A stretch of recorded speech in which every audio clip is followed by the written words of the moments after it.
नमस्कार मित्रांनो, तू रे माझा मितवा मालिकेच्या आजच्या भागामध्ये लावण्याने आणलेल्या इंटरव्ह्यूअरने ईश्वरीचा खूप अपमान केलेला असतो. त्यामुळे अर्णव त्याला उत्तर देत म्हणतो की माझ्या ईश्वरीच्या मनाची श्रीमंती माझ्याकडे असलेल्या पैशात कधीच मोजता येणार नाही. ती मनाने खूप श्रीमंत आहे आणि तुम्हाला काय माहिती आहे तिच्याबद्दल? आता तिला जज करणाऱ्या लोकांना मी सांगतो की ईश्वरी ही खरं तर इंदोरची आहे, परंतु ती मुंबईत इथे आली आणि तिच्या आत्यावर बर्डन नको म्हणून तिने स्वतः इथे नोकरी केली आणि स्वतः तिने मेहनत घेतली आणि तिचं हार्डवर्क हे मी अगदी जवळून पाहिलेलं आहे. तुम्हाला ईश्वरीची हॉनेस्टी कधीही दिसणार नाही. तिच्या हॉनेस्टीसाठी मी एक एक्झाम्पल देऊन तुम्हाला सांगतो की जेव्हा माझ्या गाडीची काच तुटली होती ना, त्यावेळेला ईश्वरीने स्वतः माझ्या सात्विक फॅशनमध्ये नोकरी करून माझ्या गाडीची काच फुटल्याचे सगळे पैसे मला तिने परत केले होते. इतकी ऑनेस्ट आहे ती आणि इतकी हार्डवर्करही आहे आणि ती गोल्ड हार्टेड आहे, प्युअर हार्टेड आहे माझी ईश्वरी, असं म्हणून आता ईश्वरीच्या खांद्यावर हात ठेवत तर कधी ईश्वरीचा हात धरत अर्णव सगळ्यांसमोर कन्फेस करत असतो. त्यामुळे ईश्वरीला खूप भरून आलेलं असतं.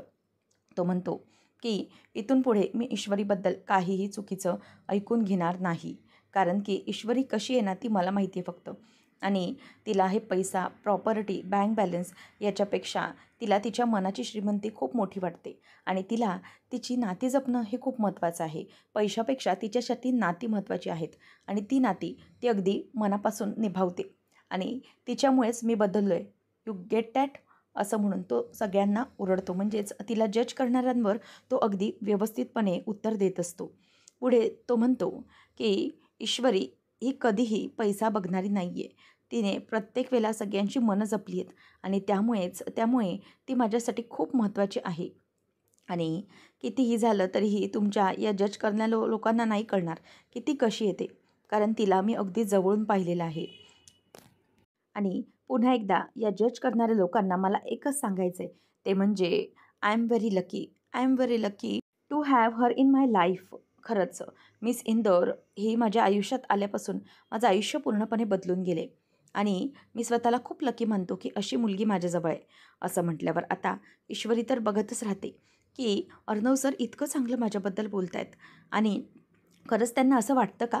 तेव्हा खरं तर तिचे डोळे अगदी डबडबून गेले असतात पाण्याने. तेव्हा मग तिकडे असणारा इंटरव्ह्यूवर म्हणजेच तो पंकज म्हणतो की I am very sorry sir.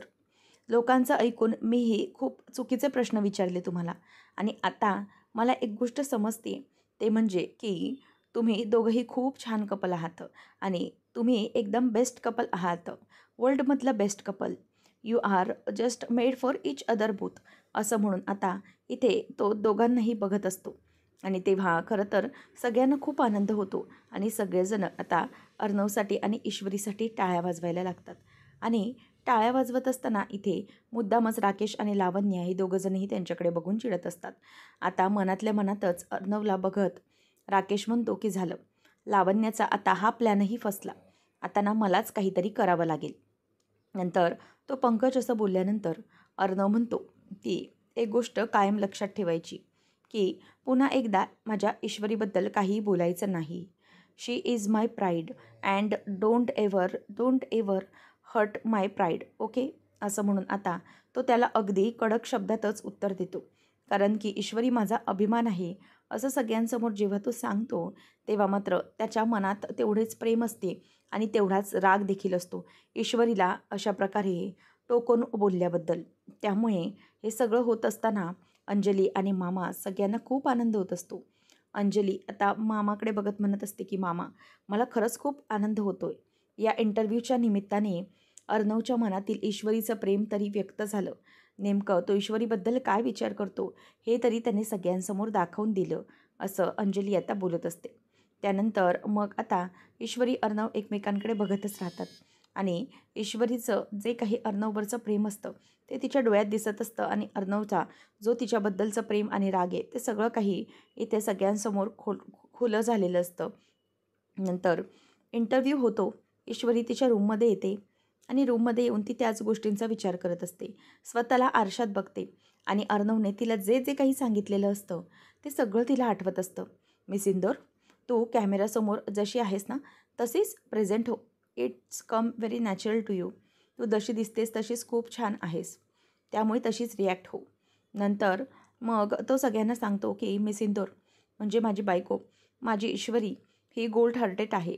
माझ्याकडे असलेल्या पैशांमध्ये तिच्या मनाची श्रीमंती मोजता येणार नाही आणि ती कधीही तुमच्यासारख्या लोकांना कळणार नाही. कारण की ती किती हार्डवर्किंग आहे हे सगळं मी माझ्या डोळ्यांनी पाहिले. आणि ही सगळी वाक्य आता ईश्वरीला आठवत असतात. अर्णवने तिचं केलेलं कौतुक आठवतं आणि ईश्वरी माझा अभिमान आहे हे सगळं तिला आठवतं. तेवढ्यातच मागून अर्णव येतो आणि माझी ईश्वरी असा आवाज देतो. तेव्हा खरं तर ईश्वरीला हे खूपच गोड वाटत असतं. मागून तो येतो आणि ईश्वरीला आवाज देतो. तेव्हा ईश्वरी मात्र गालातल्या गालातच हसत असते आणि लाजत असते. त्यावेळेला अर्णव पुन्हा तिच्याकडे येऊन तिच्या कानात हळूच म्हणतो, माझी ईश्वरी. तेव्हा आता ईश्वरी विचार करत असते की हे नक्की काय होते माझ्यासोबत, म्हणजे नक्की काय घडते. नंतर आता ईश्वरी स्वतःच आरशात बघते. मागे बघते तर अर्णव तिथून गायब झालेला असतो. आता तिच्या लक्षात येतं की अर्णव तिथे नाहीच आहे. हा तिला झालेला फक्त एक भास होता हे तिच्या आता लक्षात आलेलं असतं आणि ती खूपच आता गालातल्या गालात गोड हसत असते. ती म्हणते की हे माझ्यासोबत काय होते, मला समजत नाही आहे. नक्की हे सगळं काय घडतंय, माझ्यासोबत हे सगळं काय होते, असा विचार आता ती करत असते. आता ईश्वरी गालातल्या घालातच हसत असते आणि ती म्हणते की हे सगळं काय होतंय, ईश्वरी तुझं काय होतंय आणि माझं मलाच कळत नाही आहे. अर्णव सर हे जे काही बोलले ते काय होतं, म्हणजे अर्णव सर खरंच माझ्याबद्दल असा विचार करत आहे का?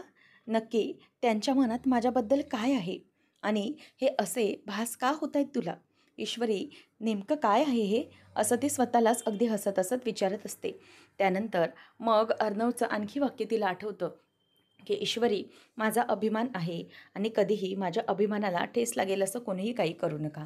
आता हे सगळं आठवत असताना ईश्वरी म्हणते की अर्णव सर आज जे काही बोलले ते खरंच मला आठवून इतकं छान का वाटतंय, म्हणजे ते जे काही बोललेत ते मला खरंच खूप आवडलं.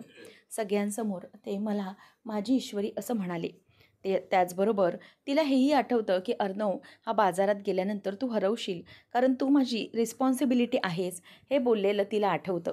मग ती विचार करते की नक्की काय आहे, अर्णव सर हे माझ्याबद्दल नक्की काय विचार करतात. ते मला फक्त स्वतःची जबाबदारी समजतात, तर मग सगळ्यांसमोर माझी ईश्वरी असं का म्हणत होते. आणि तेवढ्यातच तिचं हे मन दुसऱ्या बाजूने वळतं. ती म्हणते की नक्की काय आहे, अर्णव सर माझ्याबद्दल खरंच असा विचार करतायत का की ते उगीचच बोलायचं म्हणून बोलत होते, हे मला काय होतंय, असा विचार आता ईश्वरीला येत असतो आणि तिचा पुन्हा एकदा गोंधळ उडालेला असतो. आता ईश्वरी विचार करते की नाही, काहीतरी नक्कीच गडबड आहे. पण सर मला का म्हणाले सगळ्यांसमोर माझी ईश्वरी, असं सगळ्यांसमोर त्यांनी बोलायला नको पाहिजे होतं ना. म्हणजेच किती वेळा, जवळजवळ बऱ्याच वेळा ते माझी ईश्वरी म्हणून म्हणाले. तेव्हा आता हे सगळं बोलण्याची काय गरज होती बरं. हे सगळं ती बोलत असताना तिथून अर्णव मागून येतो आणि तिचं बोलणं ऐकत असतो. तेव्हा खरं तर त्यालाही तिथे वेगळंच बसतं मनात की ईश्वरीला मी सगळ्यांसमोर माझी ईश्वरी बोललो हे आवडलेलं दिसत नाही आहे. म्हणूनच आता ती म्हणत असते की नक्की काय. तिचा चेहरा पडून गेलेला असतो. त्यावेळेला अर्णव ईश्वरीकडे येतो आणि तिला आवाज देतो आणि म्हणतो, मिस इंदोर. तेव्हा आता ती मागे वळून बघते आणि म्हणते की तुम्ही तुम्ही परत का आला तिथे, म्हणजे तुम्ही सारखं सारखं आता मला ऐकायचं नाही आहे तुमच्या तोंडून माझी ईश्वरी म्हणून. किती वेळा बोललात तुम्ही आणि आता पण परत येऊन बोलताय. खरंच बोलताय की काहीच कळत नाही मला काय बोलताय. तेव्हा खरं तर ईश्वरीला भास झाल्यामुळे ती तसं बोलून दाखवत असते. परंतु ईश्वरीच्या या बोलण्यामुळे अर्णवला मात्र वाईट वाटलेलं असतं आणि तो तिथेच उभा असतो आणि म्हणतो की ओके फाईन, मी पुन्हा तुला कधीही बोलणार नाही.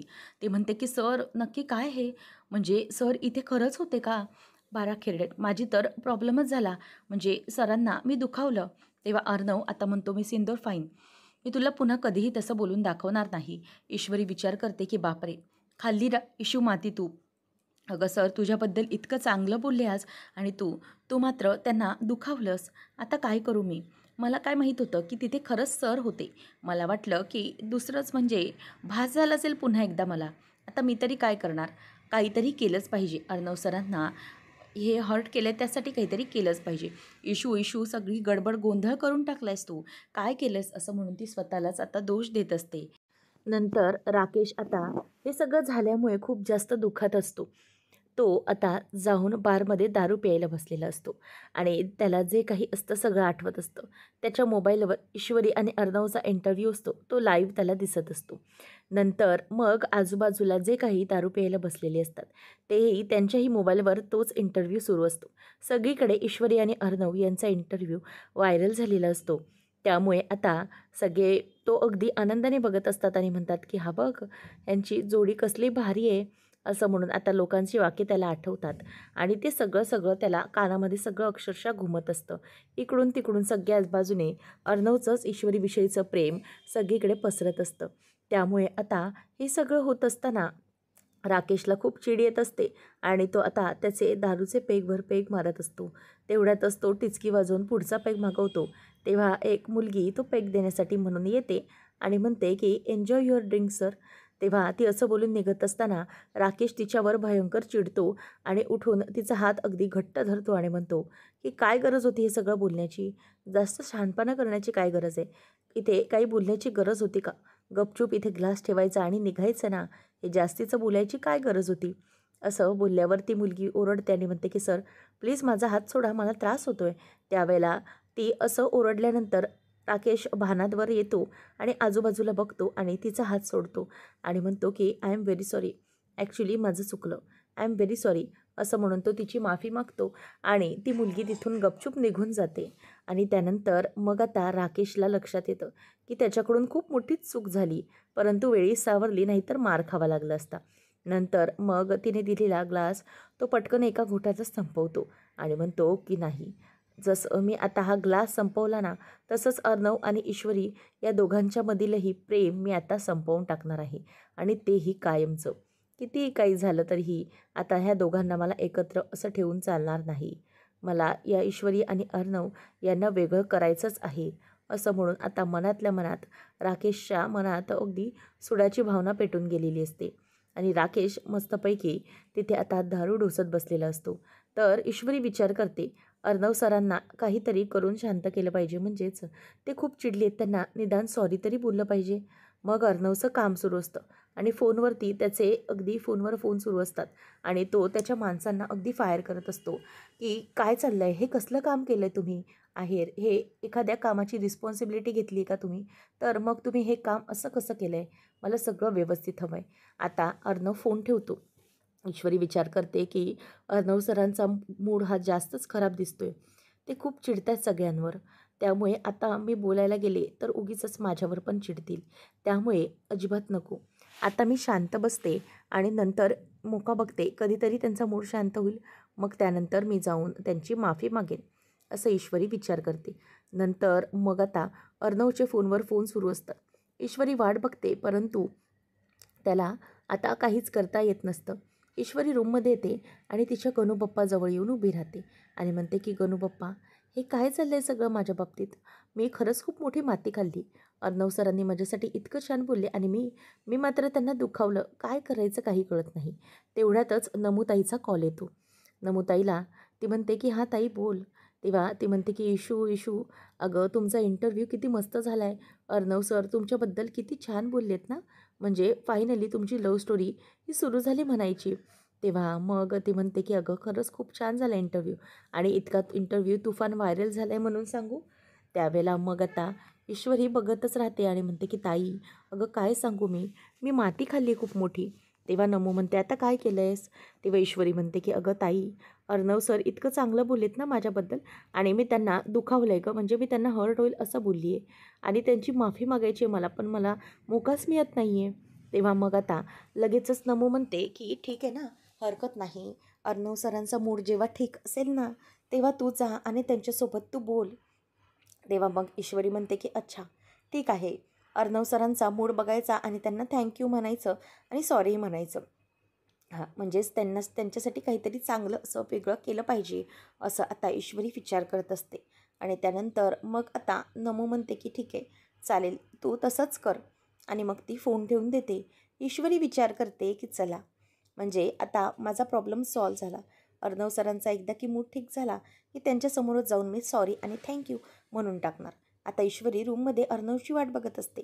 विचार करते, की काय करू? अर्णव सरांना मी मोबाईलवर आणि सॉरी असा मेसेज पाठवू का? नंतर मग ती स्वतःच विचार करते की नको, असं मेसेजवर नको बोलायला, समोरासमोरच काय ते बोलते. असं म्हणून ती आता पुन्हा विचार करू लागते आणि म्हणते की नाही, काहीतरी नक्कीच गडबड आहे. सरांची येण्याचीच वाट बघते मी. आता अर्णव पुन्हा येतो. ईश्वरी ठरवते की अर्णवला आता सगळं काही बोलून टाकायचं. परंतु मात्र इथे अर्णवचं वेगळंच काही सुरू असतं. अर्णव हा फोनवर बोलत असतो आणि म्हणतो की व्हॉट, काय चाललं हे सगळं? मला उद्याच्या उद्या ही डेडलाईन पाहिजेच कंप्लीट झालेली, काहीही करून ॲट एनी कॉस्ट, असं म्हणून तो आता फोन तिथेच ठेवतो. नंतर ईश्वरीकडे त्याचं लक्षही जात नसतं. तो टॉवेल घेतो आणि फ्रेश होण्यासाठी आतमध्ये निघून जातो. ईश्वरी विचार करते की काय करू मी? अजूनही अर्णव सरांचा मूड ठीक झालेला नाही आहे. आणि मग तिच्या डोक्यामध्ये विचार यायला लागतात की या सगळ्यासाठी मी आता करू तरी काय? तेवढ्यातच मग आता ईश्वरी म्हणते की अर्णव सर तर आता फ्रेश होण्यासाठी निघून गेले. आता जर मी त्यांच्याशी काही बोलले तर ते खरंच माझं ऐकून घेतील का? असा विचार आता तिथे तिच्या मनात येत असतो. त्यानंतर मग ईश्वरी ही अगदी ब्रेड बटर वगैरे लावत असते आणि अर्णवसाठी सँडविच तयार करत असते आणि विचार करते की वा, आता हे छानसं सँडविच सरांसाठी लगबगीने तयार करते.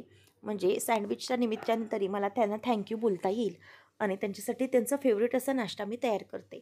असं म्हणून आता ईश्वरी ही अर्णवसाठी सँडविच तयार करते आणि मग नंतर वरती त्यावर दुसरा बेड लावतच ती त्यावर केचपने स्माइली काढते आणि म्हणते की हा स्माइली पाहिल्यानंतर तरी अर्णव सरांचा मूड अगदी ठीक होईल. आणि नंतर मग ती अनिता ताईला म्हणते की ताई, जरा 3 प्लेट देता का मला?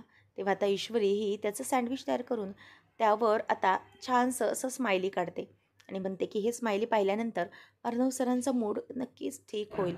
आणि त्यानंतर मग आता अनिता ताई तिला प्लेट देतात. त्यावर ती प्लेटमध्ये आता सुंदर असं सँडविच सजवून ठेवून देते आणि अर्णवला म्हणजेच विचार करत असते की अर्णव सर जेव्हा हे सँडविच बघतील तेव्हा त्यांना खरंच ते खूपच आवडेल, असा विचार तिच्या डोक्यामध्ये सुरू असतो आणि ती ते बघून खूप खुश होत असते.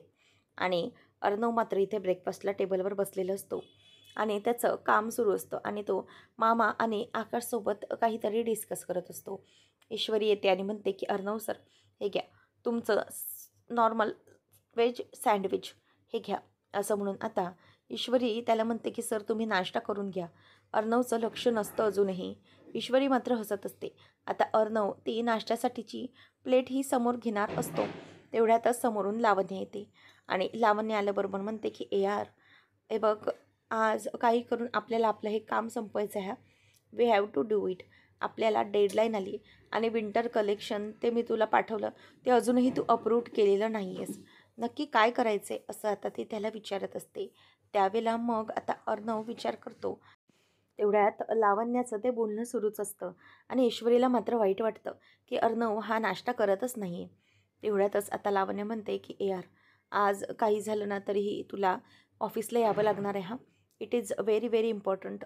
मग अर्णवचं तिथेच लक्ष असतं.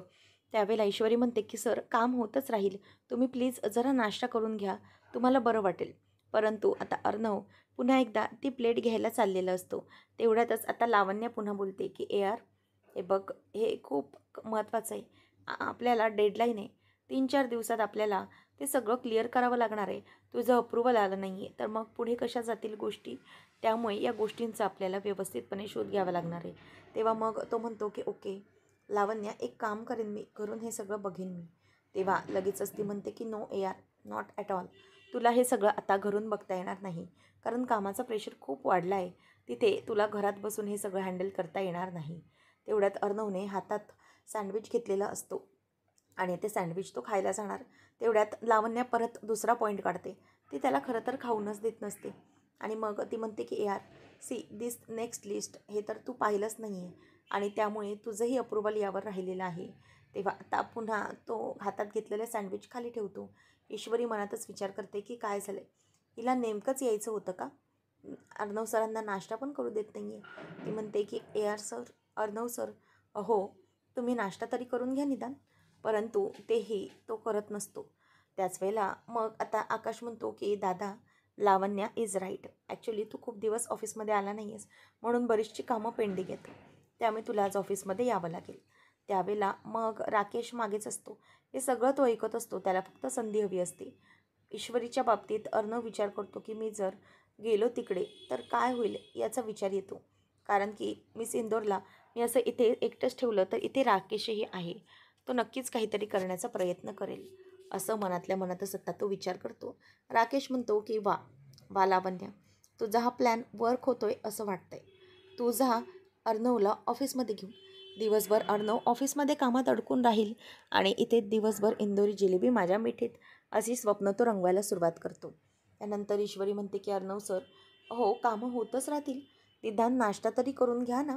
तेव्हा अर्णव हो हो मिस इंदोर असं फक्त तिला बोलतो आणि पुन्हा एकदा तिच्याबरोबर म्हणजेच लावण्याबरोबर कामाचं डिस्कशन सुरू करतो. आणि हे सगळं होत असताना अर्णव म्हणतो की ठीक आहे, आपण या सगळ्या गोष्टी बघूया कशा हँडल करता येतील ते.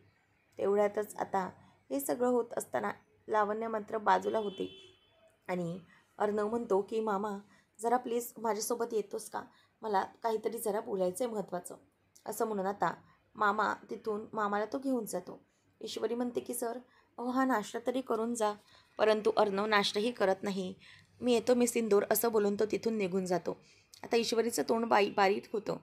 इतकं सगळं चांगलं सँडविच बनवलं, अगदी मनापासून त्याच्यावर स्माइली लिहिलं, तरीही अर्णव सरांचं तिकडे लक्षच गेलं नाही आहे. आता तिला वाईट वाटतं. नंतर मग मामाला अर्णव सांगतो की मामा मी आता दिवसभर कदाचित नसेन, म्हणजे मी एक काम करेन, मी माझं काम लवकर आटोपण्याचा प्रयत्न करेन. तोपर्यंत तू त्या राकेशवर बारीक लक्ष ठेव. तो काय करतोय मिस इंदोरला, त्याच्यामुळे काही त्रास तर होत नाही ना हे सगळं. तेव्हा मग मामा म्हणतो की डोंट वरी, तू जा, अजिबात काळजी करू नकोस, तुझं काम लवकरात लवकर संपव आणि ये. तोपर्यंत मी त्या राकेशवर अगदी बारीक डोळ्यात तेल घालून लक्ष ठेवतो. किती काय झालं तरीही आपली ईश्वरी ही त्याच्या तावडीत गेली नाही पाहिजे. अर्णवला असं वाटत असतं आणि त्यामुळे तो जरासा मनातल्या मनात खूप पॉझिटिव्ह असतो. ईश्वरीवर लक्ष ठेवायला मामाला सांगतो. पुढच्या भागामध्ये आपण पाहणार आहोत, लावण्या आता राकेशला सांगत असते की आज संपूर्ण दिवस अर्णव माझ्यासोबत ऑफिसमध्ये असणार कामामध्ये आणि तो पूर्ण दिवस हा माझ्याबरोबर असणार. किती काही झालं तरीही त्या ईश्वरीला आम्ही आमच्यामध्ये येऊ देणारच नाही आणि ईश्वरीला किती काही झालं तरी मी कळू देणारच नाही. तेवढ्यातच आता इथे राकेश म्हणत असतो की लावण्या, एक गोष्ट अगदी मस्त केलीस तू. कारण की जर अर्णव तुझ्यासोबत असेल ना, तर जेवढा वेळ जास्त तू अर्णवसोबत घालवशील ना, तेवढा वेळ तो तुझ्यासोबत असेल आणि त्यामुळे तू तेवढा जास्त वेळ त्या ईश्वरी आणि अर्णवला एकमेकांपासून लांब ठेवू शकशील आणि तो तुझ्या जास्त जवळ येईल. अशानेच ते दोघं एकमेकांपासून लांब जातील. लावण्य मात्र खूपच खुश होते. नंतर ईश्वरी आता अर्णवसाठी डब्बा भरत असते. त्याच वेळेला ती आता त्या डब्यावर देखील आतल्या बाजूने चिठ्ठी ठेवत असते की थँक्यू अँड सॉरी सर.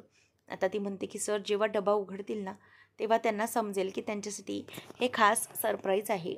त्यावेळेला आता अर्णव हा लगबगीने गाडी घेऊन ईश्वरीला न सांगता निघूनच गेलेला असतो. तेव्हा मामा बाहेर असतो. ईश्वरी धावत धावत बाहेर येते. तिच्या हातात डब्याचं बास्केट असतं आणि ती म्हणते की अर्णव सर प्लीज थांबा, प्लीज थांबा, असं म्हणून ती थांबत असते, परंतु तो काही थांबत नाही. नंतर इथे आता ईश्वरी ही टेन्शनमध्ये असते आणि अर्णव आणि लावण्य दोघंजणही काम करत असतात. लावण्याला अर्णवला काही गोष्टी समजावून सांगत असताना त्याच्या खांद्यावर वगैरे हात ठेवत असते आणि त्याच्याकडे अगदी प्रेमाने बघते.